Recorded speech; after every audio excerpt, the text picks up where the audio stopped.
Tenho tanto material com esse nome, Introdução à Microbiologia, que eu tenho que começar a mudar. Mas tudo bem.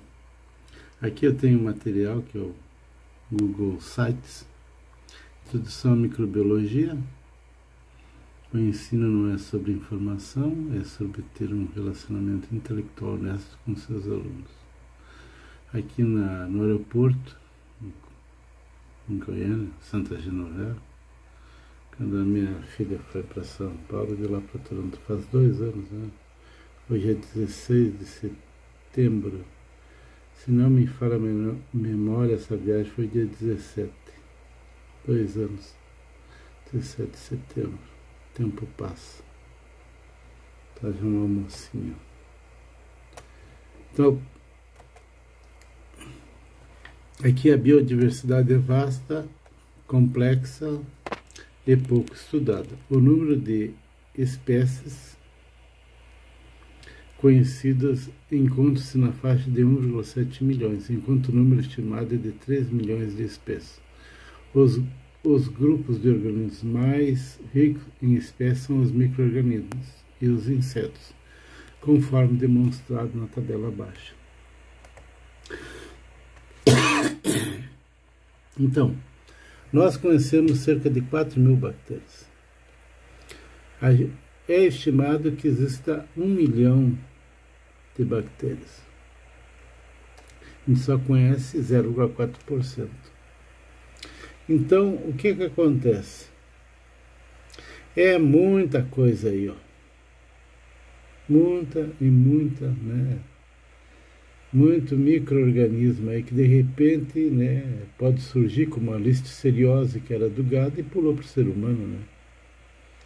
Então, o HIV, né, era do macaco, pulou para o ser humano. E assim vai, nós temos um aí que era do morcego e está pulando para o ser humano. Então nós temos fungos aí, ó, descritos 72.000, mas acredito que se tenha 1,5 milhão de fungos. Então, essa tabela aqui, né, foi tirada do riqueza de espécies descritas e riqueza estimadas, dos princípios grupos taxonômicos, né? Ela foi tirada de um livro. Oh, por favor. Por favor. Aqui Mendonça. Aqui tem que descer, né?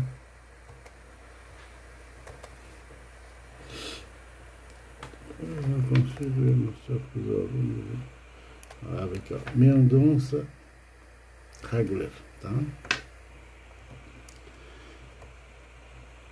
Os micro-organismos possuem mais de 3,5 bilhões de anos de história evolutiva e a mais rica diversidade genética e metabólica da natureza, sendo imprescindíveis para os ciclos biogeoquímicos e cadeias alimentares no ambiente.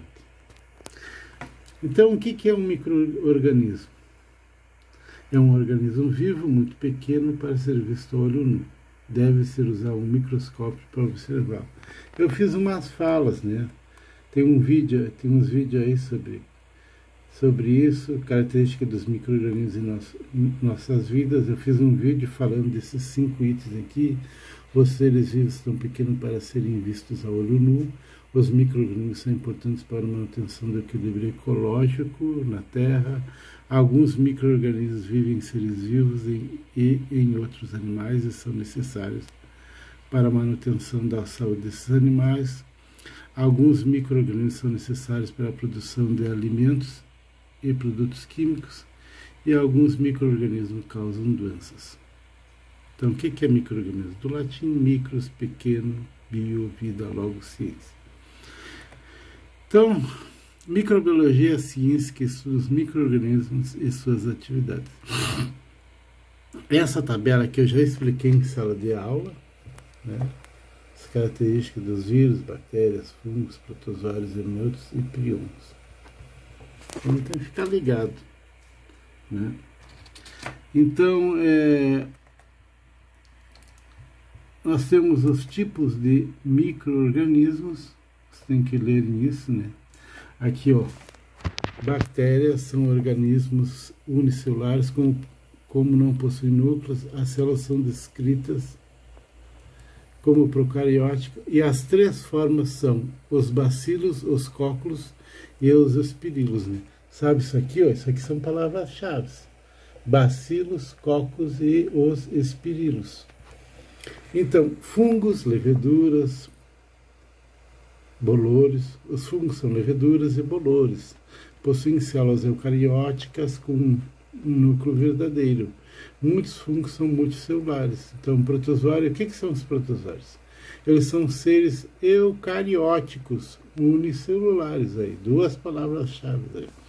Vocês não devem esquecer essas palavras-chave, né? Porque amanhã alguém pergunta para você o que é um protozoário. Aí você diz, não, são seres eucarióticos unicelulares, né? Algas são organismos eucarióticos uni- ou multicelulares que obtêm sua nutrição por meio da fotossíntese. Vírus são entidades acelulares, né? Não são células, que parasitam as células. Os vírus consistem de um núcleo formado por ácido nucleico, DNA ou RNA, circundado por um envoltório proteico. Tamanho dos micro-organismos. Os micro-organismos, esses componentes são tão pequenos, eles são medidos em unidades que não são muito familiares, muitos familiares para muitos de nós, por exemplo. Bactérias geralmente têm de 1 a 5 micrômetros. 1 micrômetro é 10 na menos 6 metros, então é 0,00001 metro. Né? Então as bactérias são tão pequenas que um volume equivalente ao de uma gota d'água pode conter mais de 1 milhão delas. Então os vírus são bem menores ainda que bactérias. Né? Então o comprimento varia entre 20 a 1000 nanômetros, e uma unidade que representa 1 milionésimo de milímetro. São visíveis somente com auxílio de microscópios eletrônicos. Certo? Então, o papel dos micro-organismos em relação com os alimentos. Vários deles têm um papel relativamente marginal no momento do consumo de alimentos contaminados, ligando unicamente à transmissão de algas, infecções, vírus, protozoários e vermes parasitas. Bactérias e fungos intervêm de múltiplas formas na alimentação, como infecções alimentares, transformam os alimentos neles se multiplicando, que lhes modifica o sabor, o odor e a aparência. Estas transformações são por vezes favoráveis ou desfavoráveis. Aqui, ó, mais duas palavras aí, chaves, né? Aquelas palavrinhas chaves. Favoráveis como fermentações alimentares, por exemplo, levedura, Saccharomyces cerevisiae, é usada na panificação. Desfavoráveis, causam alterações alimentares, por exemplo, as alterações na cor do leite, pode ser devido a reações químicas ocorridas pelo crescimento de micro-organismos produtores de pigmentos. Certo? Então, o papel dos micro-organismos na indústria química, e aí vem um monte de coisa. Então, bactérias, fungos, filamentosos e leveduras têm sido utilizados em diversas pesquisas como biofábricas. Seriam biofábricas, né? Porque eles fazem um monte de coisa. Micro-organismos são utilizados na produção de antibióticos, aminoácidos, hormônios, vitaminas, solventes industriais, pesticidas, agentes processadores de alimentos, pigmentos, enzimas, inibidores e fármacos. Os antibióticos são geralmente produtos do metabolismo microbiano, e hoje são selecionados mais produtivos por manipulação genética e nutricionais. A extração do antibiótico é dificultada pela baixa concentração do produto, 1 a 2% de caldo fermentado. Sensibilidade dos antibióticos ao pH, temperatura e a presença de vários outros materiais dissolvidos ou em suspensão no caldo fermentado. As três fases básicas do processo de extração de antibióticos são retirada de sólidos, extração ou fracionamento, concentração e purificação do antibiótico. Então, palavras-chave, né? Então, retiradas de sólidos, extração, fracionamento, concentração e purificação de antibióticos. Os micro-organismos hoje são usados muito em biotecnologia. A biotecnologia é a aplicação de organismos e de sistemas biológicos na produção de bens e serviços. Tradicionalmente, a aplicação da biotecnologia na indústria de alimentos se restringia à produção de pães, queijos, álcool, vinagre e iogurte. Mas recentemente houve um aumento do interesse pelos dessa tecnologia na extração e produção de ingredientes não nutritivos, biologicamente ativos. Existem muitos progressos nas técnicas de produção de alimentos e bioingredientes por fermentação, por processos enzimáticos e por engenharia genética, a partir de sistemas biológicos derivados do DNA recombinante. Há centenas de anos, as pessoas têm consumido os alimentos que são produzidos pela ação de micro-organismos. Mas só pouco mais de 100 anos os cientistas demonstraram que micro-organismos são responsáveis pela produção de muitos produtos, podendo ser usados como matéria-prima barata e abundante a temperatura e pressões normais, evitando a necessidade de sistemas pressurizados, caros e perigosos, e de modo geral não produzem resíduos tóxicos. Então,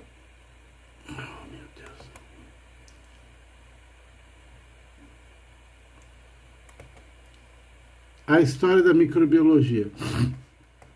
Hoje eu pretendo fazer um vídeo falando sobre isso. Então, Robert Hooke observou que amostras de cortiça era composta de pequenas caixas e introduziu o conceito de célula em 1665. Então, as observações realizadas por Hooke forneceram a base para o desenvolvimento da teoria celular, o conceito de que todas as coisas vivas são compostas por células.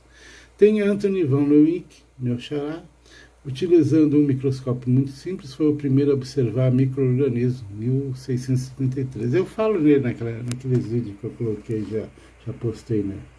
Introdução de microbiologia.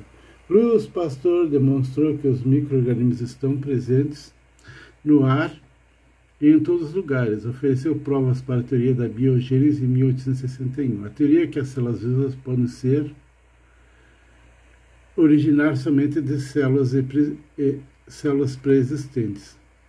As descobertas de Pasteur levaram ao desenvolvimento de técnicas de asepsia utilizadas em laboratórios e nos procedimentos médicos para prevenir a contaminação pelos micro-organismos presentes no ar. Eu vou fazer um vídeo falando sobre Pasteur, falando sobre essa gente.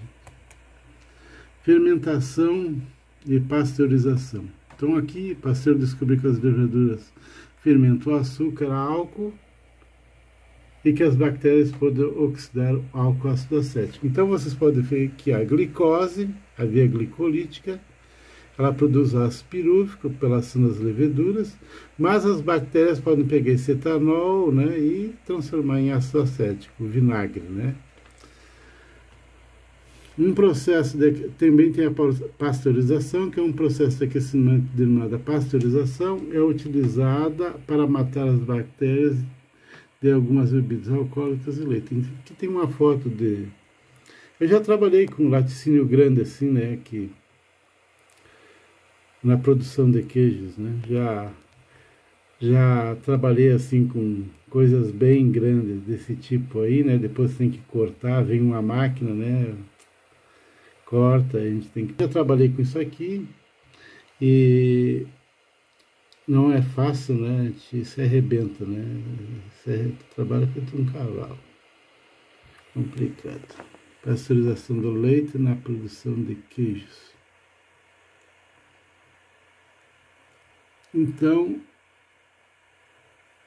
a teoria do germe e da doença é o princípio de que micro-organismos causam as doenças. Pasteur, 1805, e Agostino Bassi concluiu que a doença do bicho da sede era causada por um protozoário.